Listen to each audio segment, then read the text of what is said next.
Hi there, I'm Andrew Bunnell, and today let's take a look at this circuit, this RC circuit that has a resistor and a capacitor and also has a battery when it's in the charge mode. You can click discharge and this little blue switch switches, and now we only have the resistor and capacitor.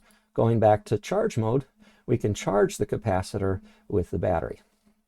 The battery in this circuit is like a 9-volt battery, and aside from we can't change the value of the battery. It's roughly 9 volts. We also have the resistor and capacitor, which we can change the values for with these sliders. The resistor's in kilo ohms, the capacitor's in millifarads. And when combined, the K and the M cancel out, and so we're just left with ohms, farads, but the RC, the resistor capacitor together, give us a time constant of tau in seconds. I'm sorry, the units are a little bit weird. You use ohms and farads and you can get a time constant in seconds. We can also set the initial charge on the capacitor.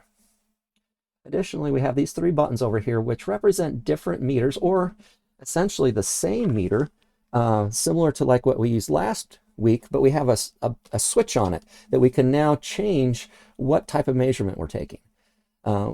Like last week, we could take a voltage measurement by putting the leads directly across the battery. But now to take a capacitor resistor measurement, we'd have to break the circuit apart and then put our leads across the capacitor or resistor. Now the resistance or the measurement of this meter changes with temperature. And so it not only has a factory tolerance of a percentage, it also has a digit read error. So for example, in the voltage, I click the voltage button and this last digit might change, or it might be off by 1. And then let's click over to the discussion really quick. So for example, for voltages, the accuracy or tolerance might be stated as 1% plus 1. And so this value right here that I just clicked, I got 9.12 volts.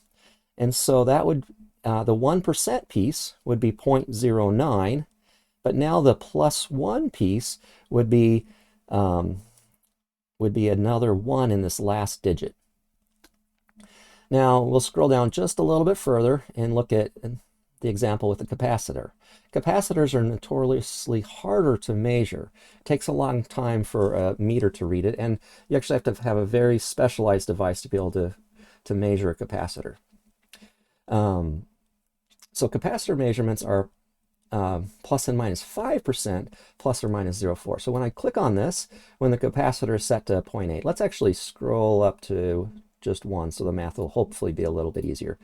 So the capacitor reads at 1 now, and 1.00, and 5% of that is going to be a 5 right there, and the 0.04 is going to be an additional 4 in that last digit. And so I would say my value of the capacitor is 1 plus and minus 0.09. Remember, 5 came from the percentage and 4 came from that last digit. Finally, the resistor. Let's do a resistor. And the resistor is set to 1 kilo ohm right now. And just by chance, I was able to click on it and it gave me the same value of 1 kilo ohm. But if I was to pull another resistor out of the bag, and if this was real equipment, we would see that the resistance changed quite a bit. So the resistance changed because of factories can't make perfect resistors. They can't make perfect capacitors, and they can't make perfect batteries either. And the battery voltage drops over time as charge flows around the circuit. And so if I was to start out with my initial one, the math would be the easiest. So really close to 1. And now my resistor measurement is 2%. And so 2% of this value is a 2 right here in this place. So that would be 20 kilo ohms. And then plus 0.05 would add in another 0.05 right here. And so my measurement would be 1,000 plus and minus 25. All right, so let's go back to the applet and take some data. So the first part of the procedure asks you to go right to about 5, and then go to about 5, and then put some initial charge voltage on the capacitor. I'm going to just go up to 3, and then watch it for 50 seconds. And so I'm going to go ahead and click on play, and notice how there is uncertainty. And your computer might run slower or faster than real time. This one does a lot of calculations on lots of different bits. And notice there is uncertainty. We're going to have to do some uncertainty calculations. And I'm going to go ahead and hit pause. Now, it asks you to read it, watch it for 50 seconds. I only got about 8-9 seconds worth. And then it's going to have you make some changes and do it again. Actually, I think this first one you were supposed to do discharge. Oops. So let's go ahead and click on discharge and reset, go to about 5, go to about 5. Let's go up there and click play when it's discharging. And so now our graph is going to be looking different. Okay, so let's say we waited for 50 seconds and did some sketches and changed our resistor and our capacitor a little bit. And if you're doing the prelab, there's 3 boxes in step 3, 6, and 7 where you'd be changing these.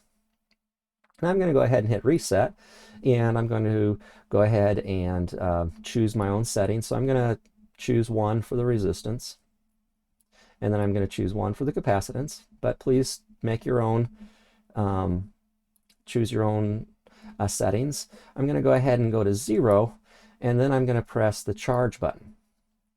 After I do that, I'm going to take each component and measure it before I put it in the circuit. So I'm going to click there, and click there. So I got my 3 values, and I'm going to have to calculate what the uncertainty is for those values in just a second. All right, so let's go ahead and push play, but there's one more thing, and we're supposed to watch it for a certain number of time constants and also set the stride to a certain number of time constants. And so I'm going to go ahead and click 4, but notice it added in a line. And so to fix that, we're going to just drag this slider up and down a little bit, the initial VC slider up and down a little bit, and then it resets it. And this stride of 4, or whatever multiples of your time constant are, makes it so you're not too bogged down with data. Okay, so I'm going to go ahead and click play, and I'm going to watch it for 4 time constants. So there's 1, 2, 3, and 4. Okay, and so that's the first part of the applet. And I'm going to take my data, Control A, Control C, and I'm going to go into my worksheet, which I already have open. Let's see, Control V, and this is going to be bin time in seconds. This is going to be voltage of the resistor, VR in volts. This one is going to be VC in volts, and this last one is current, I in amps.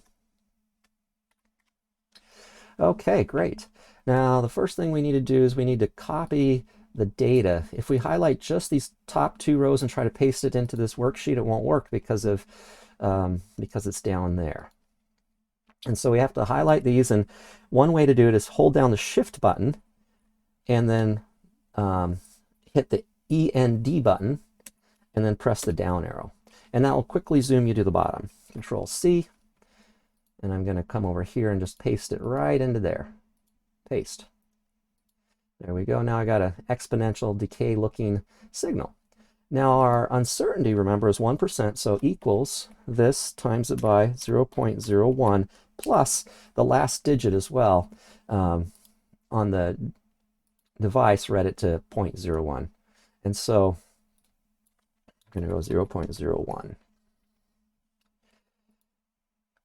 And I know there's a 3rd digit here, but all right, so there we go. Now we got little error bars up here, and we got smaller error bars up there. Now for our A expected, we'd go back over to our applet. So let's go ahead and make this smaller for just a second so we can kind of go back and forth. And we get voltage 9.04. Okay, now our T expected is those 2 times each other, so I'm going to just equal to 1.016 times 1.01. And then the B expected, we expect it to decay to 0. Next, our error in our tau, we have to calculate those 2 values. Remember, it was for the resistor was roughly 25, and so we're going to do our formula is equal to this number times it by the square root, and here's my parentheses trick, square root, and I do a parentheses, and then I raise it to the power, and then raise it to the power, and close off the parentheses. Now, the first one, we calculated this to be roughly 25. And so I'm going to do 20.025 divided by 1,000. And now the second one is going to be, remember there was a 5 and a 4 there, and so that's going to be 0.09 divided by 1.01 squared. And so there's our uncertainty. Now, oh, I accidentally added a minus in there. Okay. And we'd round these two values down to a rule of 1 and 2. Okay, great. Next, let's go ahead and click on fit. Let's go back to home. So we can now reset it. And this does an iterative fit, and so it's going to do a process. And so we're going to click fit 10 times, click fit 10 times, click fit 10 times, and then that's what our final results are. Now there's a little note about whether this should be fixed or not. And it should have been fixed, or should it be? I'm going to let you justify whether it should be fixed or not. And so if I fix it and iterate fit a couple times, now I have a slightly different fit, because remember there was a value there before. And I'm going to go ahead and round these to a rule of 1 and 2. There we go. It was 2.9, but it rounded up to a 3. And so I can drop down one more digit. Now this one down here, don't forget to round it to a rule of 1 and 2 as well. Now, you're not going to this time copy this and paste it down there, because notice the first value is bigger, and if we were to scroll way down, the values down here become much smaller. So we're just going to leave it like it is and report that result.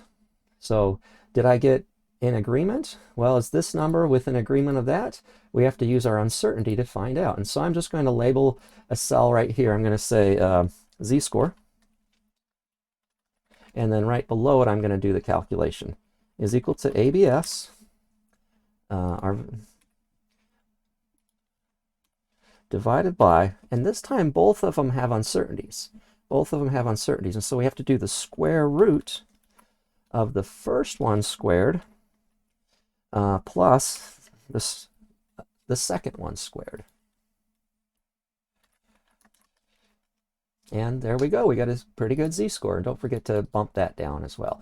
And I'm going to go ahead and I'm going to splash it with yellow, because that's one of my results as well. Great. Now you're going to do the same thing on this sheet. Don't forget to change the title and add in axes and units and stuff. We're going to do the same thing, but now this time with the voltage, or sorry, with the capacitor. And so I'm going to maximize this for a second. I'm going to duplicate, move or copy, create a copy, and I'm going to rename this one VR, and I'm going to rename this one VC, and I'm going to go over to this sheet right here, and this time I'm going to press the Shift END button and then up and go Control C and come over to here and now paste it right there. And if you notice, it goes the opposite direction. It's charging up to the value of the battery. And so this time our be expected, Control C, is the value of our battery. And this time we won't fix it. Next, what we're going to do is we're going to take this A expected, and we have to make that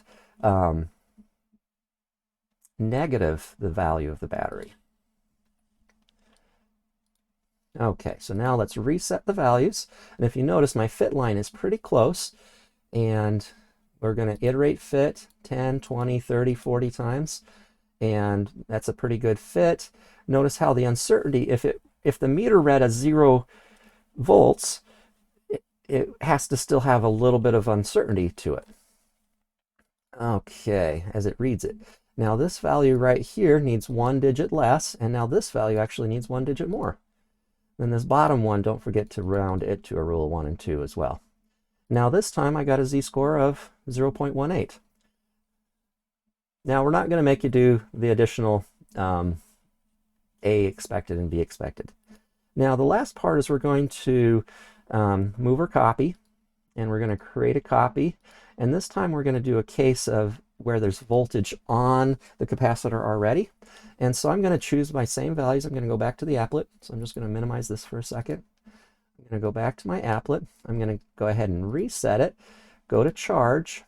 I'm going to drag that to 1. I'm going to drag this off and back to 1. And this time I'm going to do a charge of 3. And let's just assume that we're using the same component, so you don't need to click those buttons again. And here, there's one more thing I need to do. I need to change this to 4 times my time constant, and go ahead and click play. And I'm going to wait for 4 seconds like I did before. 1, 2, 3, and 4. Click pause. I'm going to go Control A, Control C. I'm going to go back to the worksheet, to the data worksheet. And I'm going to go ahead and Control C. Now I'm glad that did this. This first value sometimes gives an error when it copies it over. And so you're going to have to convert this to a number. And for right here, I'm going to say VC is equal to 3 for this set of data. Now we're going to highlight this row right here, Control C, go back over to VC2 and paste it in down here. And notice this time it started out with the really close voltage to 3.